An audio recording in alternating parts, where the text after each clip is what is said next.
Bonjour à tous et bienvenue sur notre chaîne.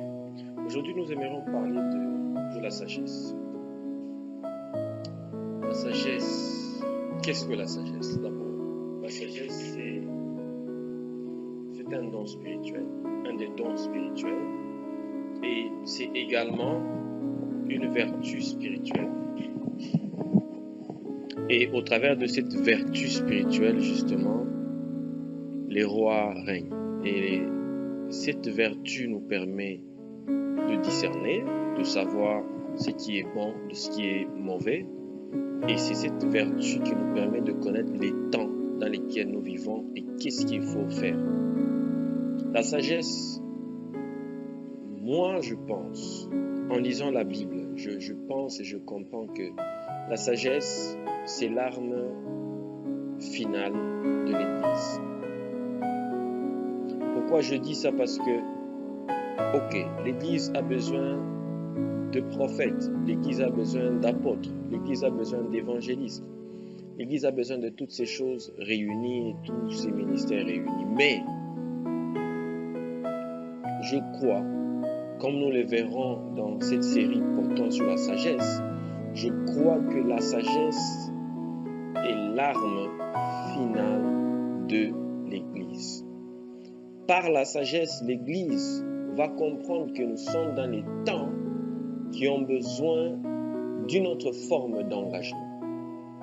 Par la sagesse, l'Église va comprendre qu'il est temps de bâtir des institutions pour le royaume. Par la sagesse, l'Église aura le discernement. Par la sagesse, l'Église saura comment relever ce qui est tombé et comment ajuster le tir afin de pouvoir éviter les crises, les conflits et consorts. Plus que jamais, le corps du Christ a besoin de la sagesse. Mais maintenant, ce qui m'intéresse aujourd'hui et ce pourquoi on est là, nous allons parler juste de la sagesse véritable qui est cachée.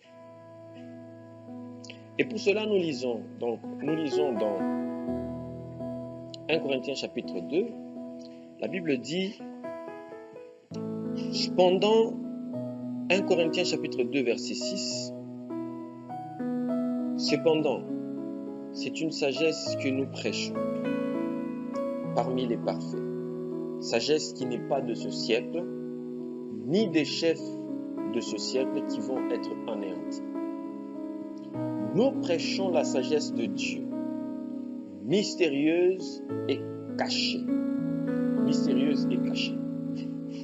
Que Dieu, avant les siècles, avait destiné pour notre gloire. Donc Dieu, avant les siècles, avait destiné pour notre gloire.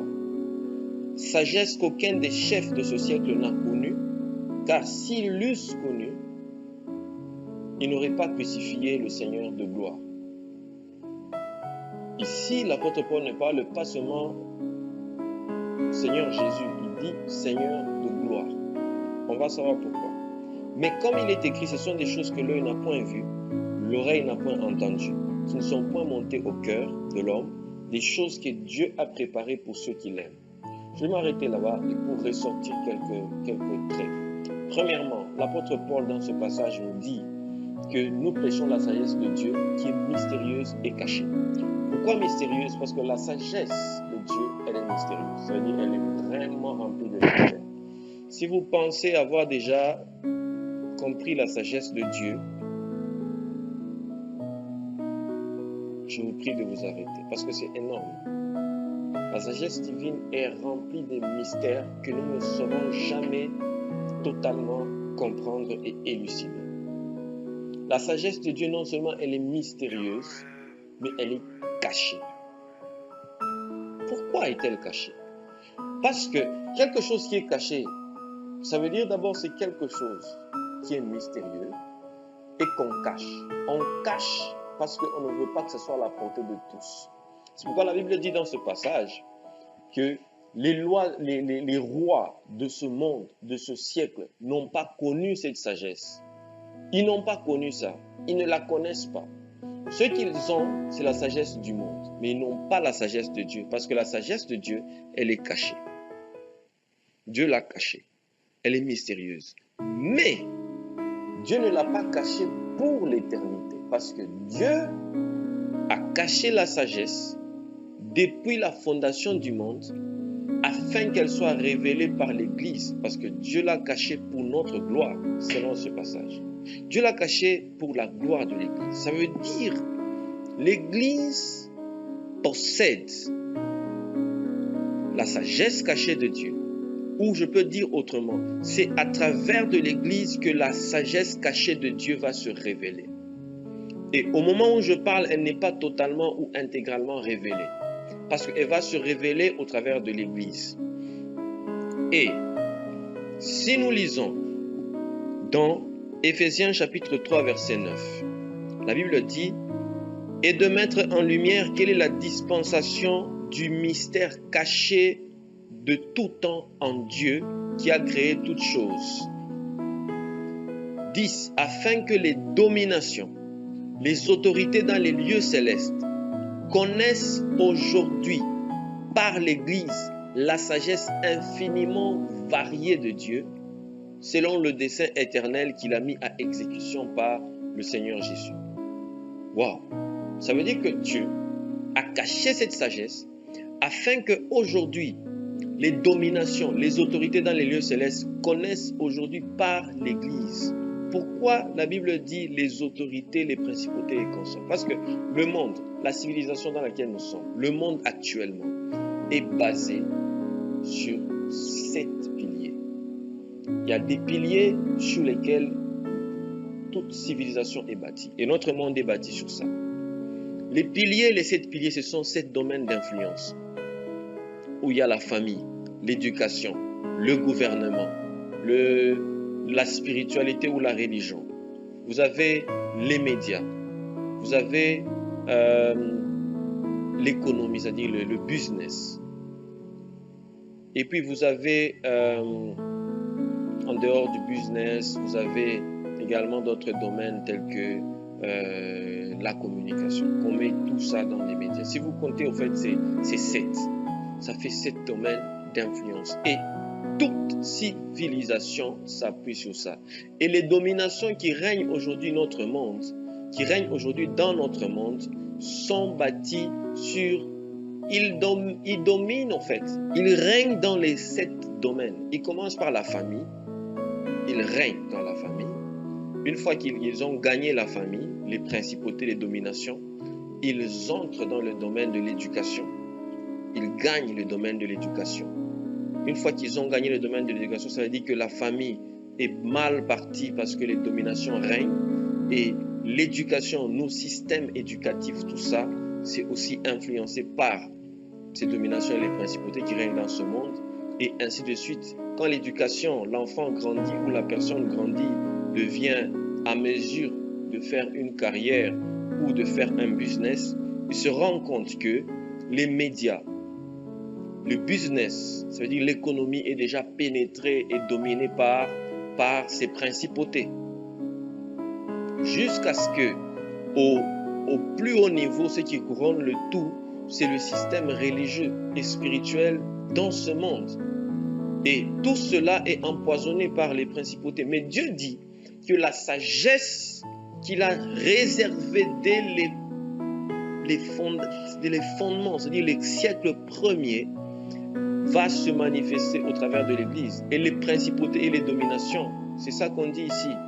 Éphésiens 3, 10, afin que les dominations, les autorités dans les lieux célestes connaissent aujourd'hui par l'Église la sagesse infiniment variée de Dieu. Ça veut dire que Dieu, au travers de l'Église, va manifester une sagesse qui va avoir le monopole, qui va tellement influencer les 7 domaines, qui va tellement être forte que les autorités de ce monde, les pouvoirs, les dominations vont s'arrêter et dire « Waouh, mais qu'est-ce qui se passe ?»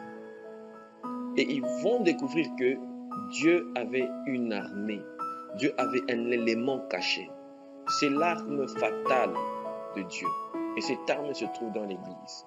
Cette arme va se révéler par l'Église. Et c'est pourquoi l'Église ne doit plus être dans la logique passée qu'on nous a enseigné, une Église passive. L'Église doit comprendre l'importance et le rôle de la sagesse en tant qu'arme finale de Dieu pour défier les principautés et le système de ce monde. C'est pourquoi, pour terminer, lorsque Salomon veut devenir roi, vous voyez, lorsque Salomon devient roi, il savait, vous allez vous rappeler que le règne de Salomon, c'était le règne de paix. Il n'y a pas eu un règne plus que celui de Salomon. Pendant 40 ans, il n'y a jamais eu ni guerre, ni conflit, ni quoi que ce soit. Et Salomon a bâti son système royal sur une influence dans tous les domaines, en commençant par la famille, l'éducation, les affaires, le business, jusqu'à la religion globale, où la présence de Dieu était là, bien qu'à la fin il a dévié. Mais on se rend compte que le système, c'est-à-dire la royauté de Salomon, est bâtie sur la sagesse. C'est pourquoi Salomon n'a pas demandé la richesse, pas demandé tout ce qu'on connaît, mais il a demandé la sagesse. Elle n'était pas à la portée de tous. Par la sagesse, quand Dieu lui a donné la sagesse, qui était cachée, Dieu lui a révélé la sagesse, lui a donné la sagesse. Et Salomon a été capable de devenir un roi influent, tellement influent que les rois venaient voir qui était Salomon et venaient voir comment est-ce possible qu'un homme puisse avoir une telle influence dans le monde. Pourquoi? Parce que la véritable sagesse de Dieu, la véritable sagesse, c'est la sagesse divine. Et cette sagesse divine n'est pas à la portée de tous. C'est une sagesse cachée. C'est une sagesse cachée. Donc, je finis en disant que l'Église va manifester aux principautés que c'est elle qui est la force, la dernière force qui va contrôler les nations, qui va influencer les nations, qui va impacter les nations. Et l'Église doit savoir que c'est par elle que la sagesse cachée de Dieu est censée se manifester. Elle va surprendre. Que Dieu vous bénisse.